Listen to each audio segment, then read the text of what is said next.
తీసుకొచ్చి దర్శనమా? ఇంతమంది ముడుపులు తీసుకొచ్చి హుండీల్లో వేసేస్తున్నారా? ఎప్పుడు వింటున్నావయా ఈ కష్టాలన్నీ? కళ్ళందుకే ఇలా నామాలు పెట్టేసుకుని నిద్రాముద్రాం నిఖిల జగతి రక్షణే జాగరూకం అని దక్షిణాయనంలో పడుకున్నవాడు ఆంతరంగంలోకి చూసినట్టు వచ్చే వాళ్ళ మనస్సులు చూస్తాడు.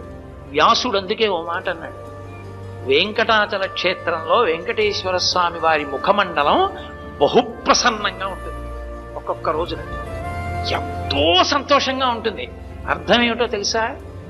కొండ మీదకి ఎవరో ధార్మికులు వచ్చారని గుర్తు. ధర్మమునందు విశేషమైన అనురక్తి ఉన్న వాళ్ళు కొండ మీదకి వచ్చారనుకోండి, ఆ రోజు మురిసిపోతాట, రే ఒక్కడు వచ్చాడు రా